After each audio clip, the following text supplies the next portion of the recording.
probably don't know any better than humans how to make contact. Dude, snap out of it. Monson felt his heart palpitate as the ring of the first period bell cracked his dreamlike contemplation. Grey, seriously, you've been out of it for the last couple of days. What's your deal? Monson glanced around the room to see people packing up, getting ready to continue the first day of full classes in a week. Sorry, Case. He stood up, putting away his own unopened notebook. I haven't been sleeping very well the last couple of nights. This was completely true. Ever since Casey's revolutionary comment, Monson had gone out of his way to try to contact his mirrored self. That was 2 nights ago. However, he was finding that the stupid mirror image never produced itself on command. Because of that, he was currently trying everything in his power to recreate the circumstances in which his mirrors manifest. And yes, he meant mirrors, as there seemed to be 2. Of course, all that sounded strange, even to Monson. But what other conclusion could he come to? Once he had come up with the idea of trying to initiate contact with his counterparts, it seemed almost inevitable that he would end up analyzing those few times those counterparts revealed themselves. Coming to the conclusion that there were in fact 2 different Monsons besides himself was not something he came to lightly. It seemed impossible, but then again, it fit all the evidence. The mirror that he spoke to during his fencing practice seemed connected to that overtly dangerous feeling. He could feel it. It was something about his grating voice. It felt aggressive, but at the same time bored. Such a voice could keep you up at night, hair-raising and destructive, the polar opposite of a harmonious state of mind. Then there were the eyes, silver glowing spheres that seemed to bubble with some sort of unspoken power. Monson was willing to bet that in the few times that the foreign, dangerous emotion fell upon and dominated him, that a not-so-coincidental change in his own eye color materialized. He was actually very thankful for the revelation, as some of his previous befuddling experiences were now starting to make sense. Those upperclassmen, the ones that attacked him the very first day of classes, had run away from him. Him, a younger student who was alone, groggy from a smack on the head, and already on the ground. They had no reason to run away, especially from him. Yet they did. They ran from him like their very lives depended on it, and as sickening as it was, Monson now had to assume that their flight was for good reason. The second clone-like person, the mirror image that spoke to him in the weight room, was a whole nother story. Thinking back, though the delivery was a bit on the spooky side, there was not anything else remotely threatening about that experience. Assuming, of course, that nothing else happened after he passed out. That other Monson seemed to be really trying to communicate. He had even said please, desperately calling, hoping Monson would respond. The question was, why?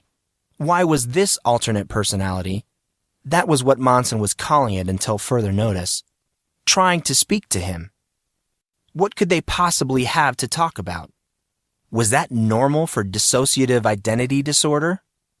He seriously doubted it. Nothing in his Google search, which was a godsend by the way, said so. Monson even considered contacting some of the leading experts in psychology to ask.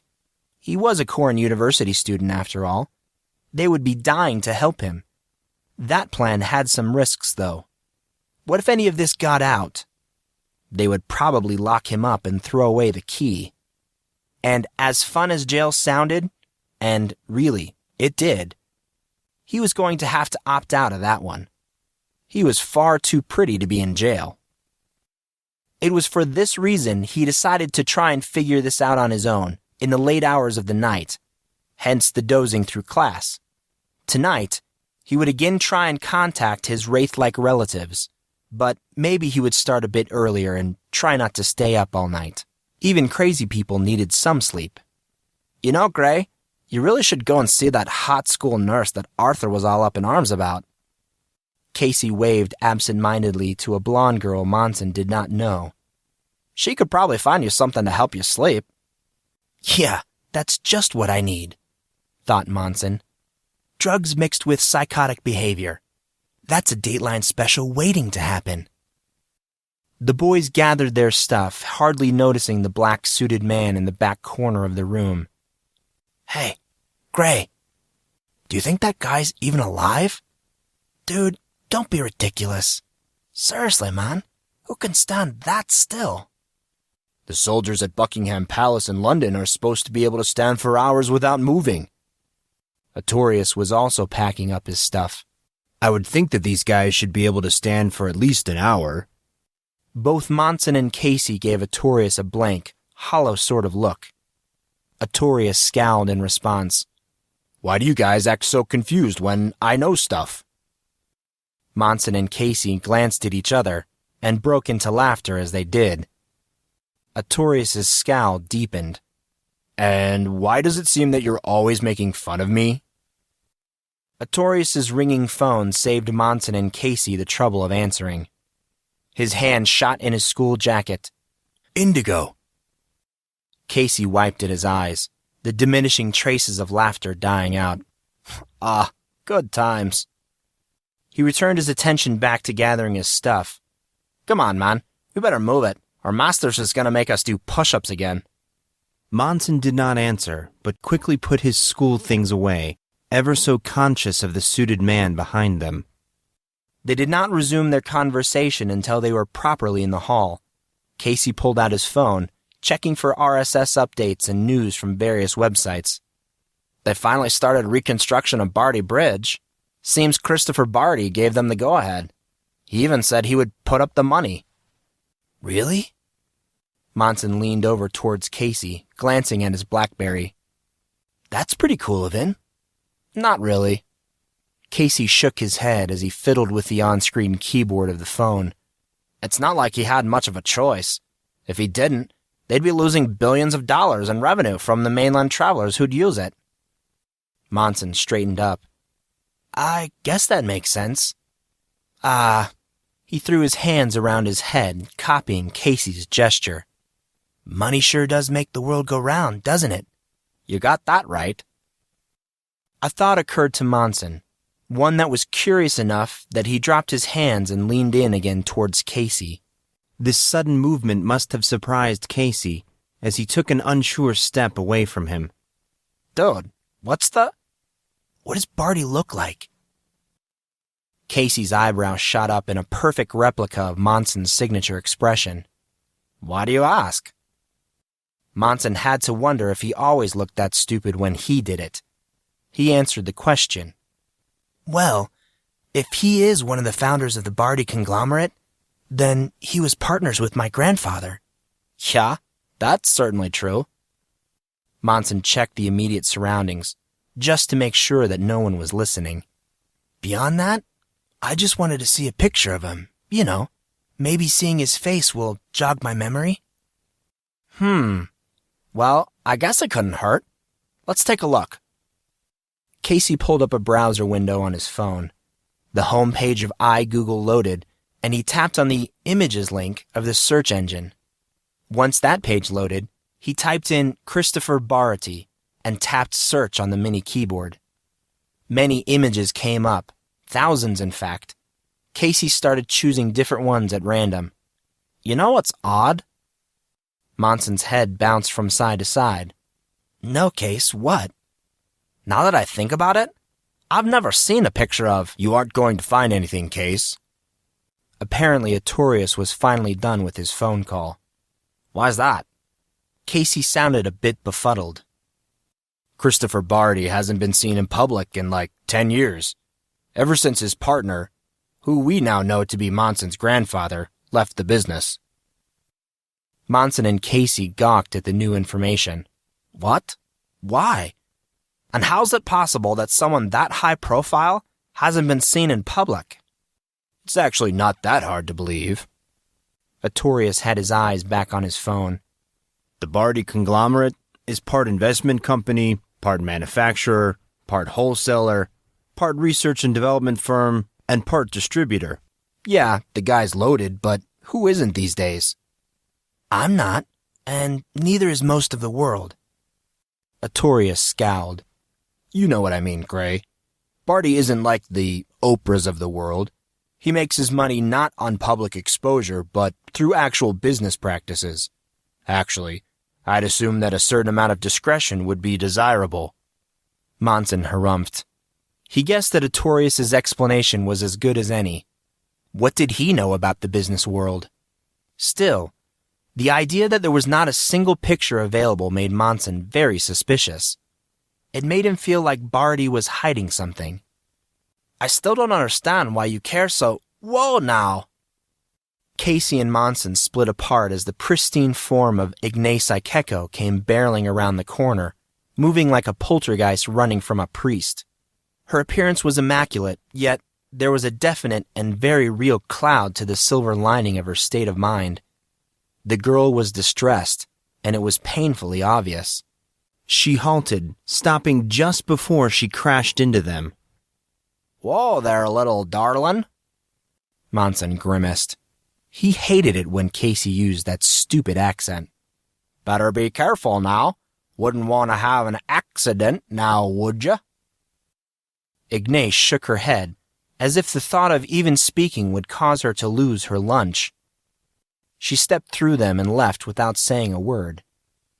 The three boys watched her go, very disquieted by the whole event. You know, she's a bit of an odd one. They all started walking again. That's rich coming from you, Case. Once again, Artorius started to play with his phone. Shut up, Arthur. How many times do I have to ask you not to call me Arthur? Casey contorted his face, giving him the appearance of an irritated weasel. At least once more. Hey, guys. Cassius, I think it's about time I give you that beating that you're so desperately in need of. Guys. Okay, Arthur. I would so destroy you, and you know it. Guys! What, Grey? Have you guys seen my phone? Casey and Artorius stared at him, then glanced at each other. A huge grin broke out on Artorius' face, and Casey sighed as he responded. I know you had it this morning.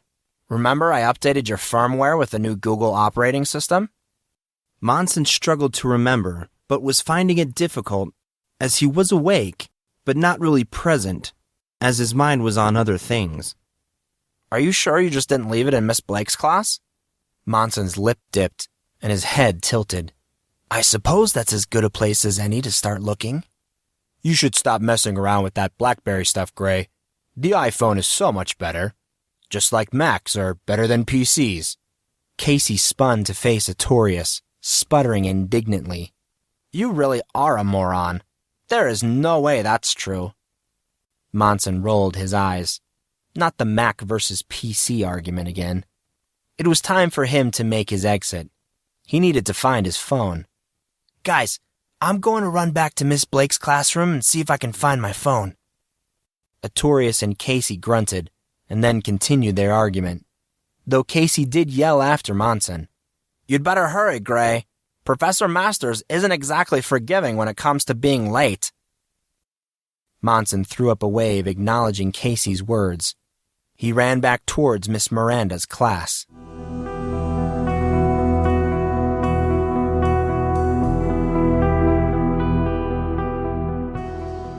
Monson walked a great deal slower than the time allowed.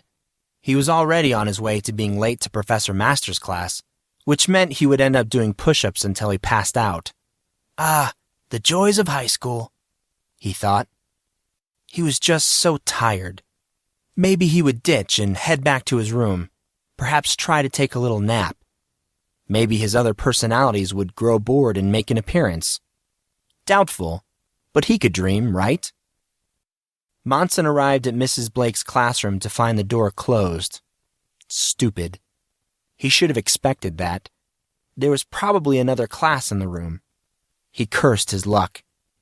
Now, not only could he not look for his phone, but he still would have to do push-ups in front of the whole class. This was turning into a really sucky day. He sighed. Maybe he really would cut class, go back to his room, and sleep. In a last-ditch effort to salvage the trip, He looked through the small square window in Miss Blake's door. Maybe he could grab her attention and, just maybe, she would be willing to help him out. He peered through the window to an empty classroom. "Nice," said Monson aloud.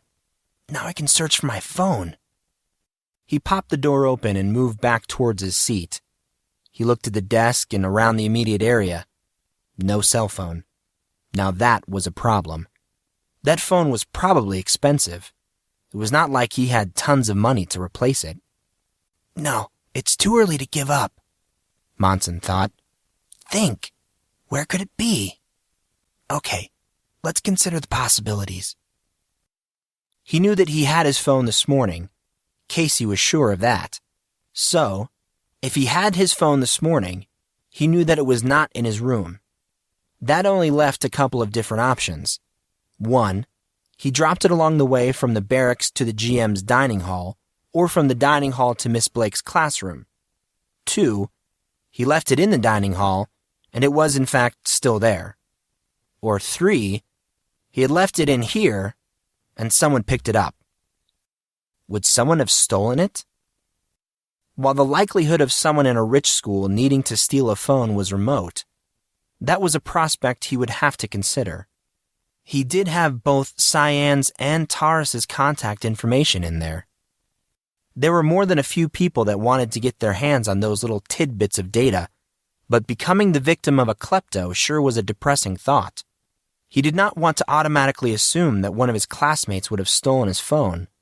Instead, he thought he would take the opposite approach. He decided to go ahead and assume that someone picked it up for him and just put it away. A glimmer of hope boiled from within. He sprang back into action, ran over, and rounded the corner of Miss Blake's desk. Teachers had offices elsewhere on campus, but if he was lucky... Monson pulled open the top drawer of Miss Blake's desk, and sure enough, there was his phone. He beamed as he picked it up. Finally, something had gone his way. He froze as voices outside the classroom grew louder. A group of people, a large one from the sound of it, was coming down the hall. The voices sounded adult, most likely teachers. No, there were too many to just be teachers. Monson listened, trying to find distinction in the needed lump of sound. Familiarity was there. At least two, maybe more sounded familiar. But who were the other blokes? Blokes? Where did that Cockney word come from? He put his head in his hand, shaking it. Casey and his stupid accents. The voices were coming closer to the classroom where he was standing, with his hand in the teacher's desk. The teacher's desk. Holy crap. He was so hosed. "Calm down," whispered Monson. "You haven't done anything wrong." Okay, maybe going into Miss Blake's desk without permission was not one of his top 10 smartest moments, but it was just to look for his phone. He was not trying to pry or steal anything or something like that. Regardless of the fact that he was doing nothing wrong, that the odds of the group coming through the door were very low, and that even if they did see him standing there was not any reason to jump to conclusions. Monson hid. He hid like a child trying to avoid a spanking. He threw himself under Miss Blake's massive desk, falling in amongst a cluttered box of what appeared to be wigs and other such items. It was a good thing he did, too, as half a second later, the door to the classroom swung open. "So, this is your classroom." A familiar voice, heavy and musky, peppered the air as a weighted set of footsteps slapped the floor. Many other sets of footsteps followed, including the clip-clap of a woman's heels. Miss Blake was with them. It was her classroom, after all, and she always wore heels. Monson thought it probably made her feel pretty. Miss Blake in her small black dress with her bright red shoes. Oprah always said that it was important to have that splash of color. The reality of the situation sank in, and Monson almost hauled off and smacked himself. He was hiding under a desk in a teacher's room, ditching class, and rifling through said teacher's desk. Yet, Instead of thinking about what he was doing and how much trouble he would be in, he was thinking about splashes of color and shoes. Stupid, stupid, stupid. He really was an idiot. Yes, this is my classroom. The clip-clap came closer to the desk. Miranda was coming towards him. But you already know that. You know where I work. What's the real reason you're here? The man with the heavy voice chuckled. Huh, what else? Business. My plans have been pushed back because of the disaster last May. Now that my brother has relocated, we have to order our affairs. First, the mundane, then the special interest projects. We stick to the business plan. You know how these things work. Miss Blake answered, sounding both concerned and unsure. I suppose, but come all the way here? It's dangerous, you know. I assume you heard what happened to the diamond, right under our noses? That is even with the security team here. What are you going to do if you are attacked? Huh, attacked? Me? Don't be silly. There's not anyone that can hurt me.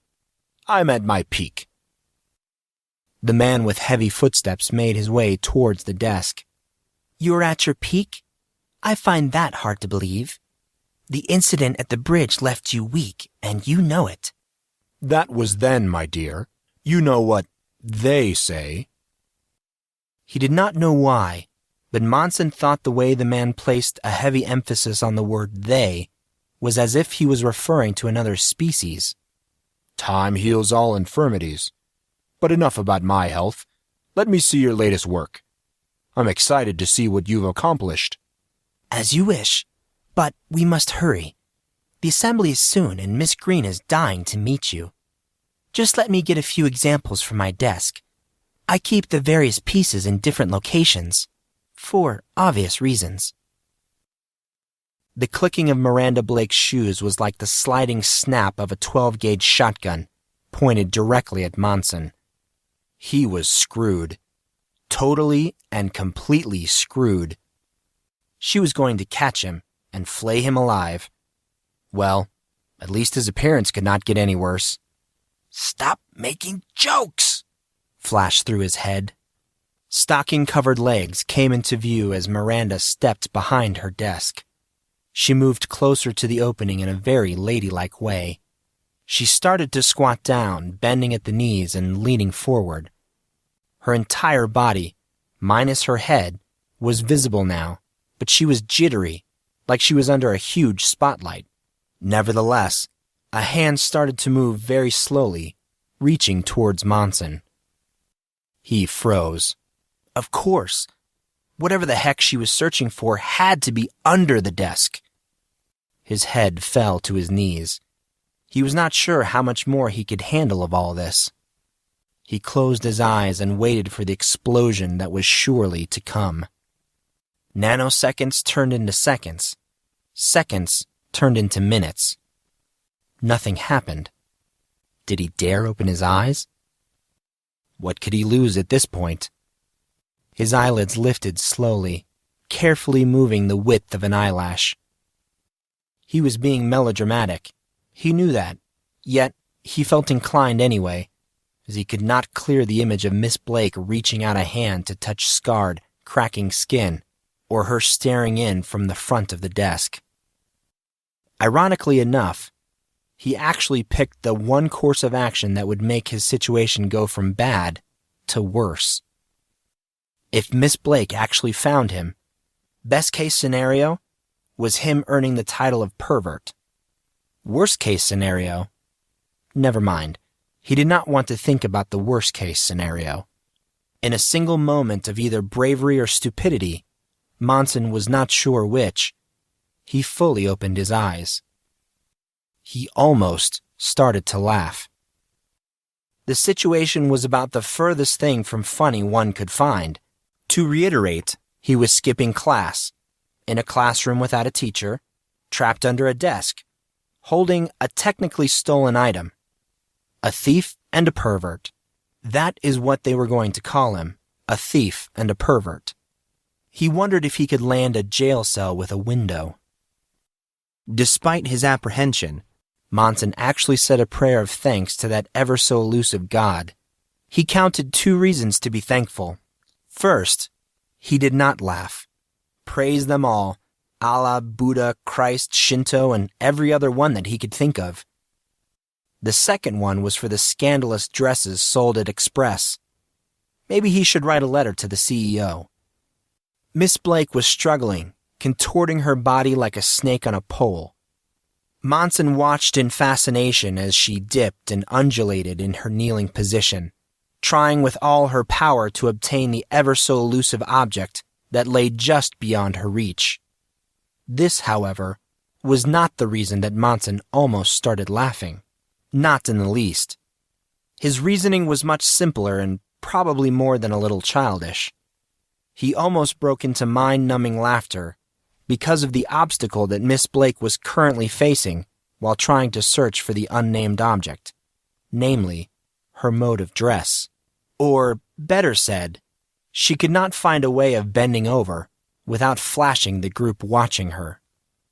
Before now, on more than one occasion, Monson wondered how Miranda Blake avoided this kind of trouble due to her style of dress. Not that she was a poster child for modern-day debauchery. Far from it. The woman was just a bit too pretty for her own good. Being as attractive as she was made her choice of clothing a bit more suggestive than it otherwise would be. Now, however, Monson was shouting the praises of whoever let that one pass, even if her writhing figure forced him, or at least made him feel the need to avert his eyes for the time being. Miss Blake struggled for a few more minutes, in which Monson found himself blushing furiously. Then, a heavenly voice played over the intercom, nourishing his ears like manna from heaven. Will all staff and students please make their way to the Coliseum for a special assembly? Attendance is mandatory. Detention for violators, no matter the reason. Thank you. Shoot. Miss Blake snapped her fingers. Well, I will have to show you a bit later. The heavy-voiced man spoke in grunts, though he sounded amused. Whatever you say, Miranda. They did not waste another second. Miss Blake stood up, smoothed out her skirt, and walked briskly to the door, clip-clapping the whole way there. The others quickly followed, and the door closed with a slam.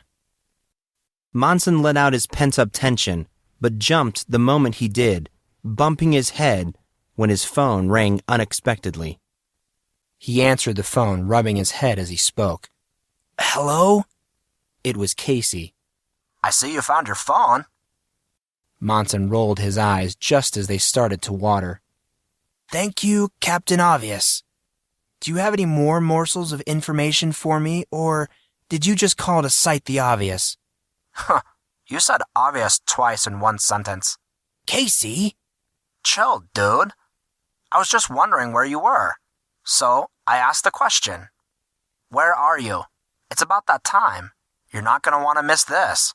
Supposedly, they're going to tell us what the heck's going on. Whatever. I'm on my way. Save me a seat. Monson hung up his phone. He did his best to remove himself from the desk, but quickly became frustrated. He closed his eyes as he stood up. He was stressed, irritated, and now his head hurt. He kicked the box of wigs. It slid out from under the desk, but only barely. What the heck? Thought Monson. Why are you so heavy? As so often happened, his curiosity flared, overcoming his aggravation. He debated with himself. Look, you just missed a close call. Do you really want to take a chance getting caught doing this? Oh, come on. Nobody's going to know. They're all going to the Coliseum, right? Just a little peek. It's not going to hurt anyone. Yes, it is. He should get out of here right now. Shut up, you pansy. Monson knocked his forehead a few times, then shook it vigorously. He was arguing with himself. Wow, that was about as idiotic as it got. He decided that there could not be any harm in just a small glance. He slid the box out and placed a hand on one of the wigs. Of course, those men did not come here to see a bunch of wigs, so there had to be something besides the wigs, which also explained why the dumb box was so freaking heavy. He pulled the hair away in one jerky movement. He gazed curiously at the remaining contents of the box. Dolls. The box was brimming with dolls. But not just any dolls. Dolls carved of stone and perfectly painted in the likeness of their life-size patterns. Soldiers from every era, Greek, Roman, and Egyptian, just to name a few. Animals of every size, many real, but most fictional, were all in the box. While the miniature replicas of Roman gods and goddesses stood out the most, all of the art pieces sparkled in breathtaking detail. Monson made to grab one, when one doll in particular caught his attention. The miniature was a copy of a schoolgirl wearing a Collin University uniform. The detail was absolutely exquisite, which made Monson wonder if Miss Blake made these. If she did, why was she not teaching art instead of English? Monson grabbed the statue, hoping to examine the dark hair and tawny-colored eyes. Unexpectedly, something zapped him like a spark from an electrical outlet. To his own horror, he dropped the figurine. He tried to grab for it, but his reaction was slow for some reason. The small statuette fell into the basket with a mild clash. Oh crap, oh crap, oh crap! He stared at the work of art. He dare not touch it again. He leaned closer, looking to see if he cracked the doll. Good. There did not seem to be any marks. He replaced the wigs and pushed the box back under the desk. He made sure everything was in its place before he left. Monson started walking down the hallway. Man, what a day, he said aloud. It's not even lunch yet. I wonder what else is going to happen. Monson instantly wished he had not said that. For some odd reason, there was fresh wax on the floor. Monson bit it, and bit it hard. His feet slipped out from under him in one of those comical fashions, his whole body becoming almost parallel to the ground before slamming into it. The air rushed from his lungs. He lay there, his head and back throbbing. You've got to be kidding me. He sighed, or tried to, but was finding it hard because of his lack of breath. He closed his eyes thinking, was it Christmas break yet? Seriously, how much bad stuff can happen to one person? Shouldn't there be some sort of rule about that? Monson, are you okay? Monson looked up, his eyes instantly going wide.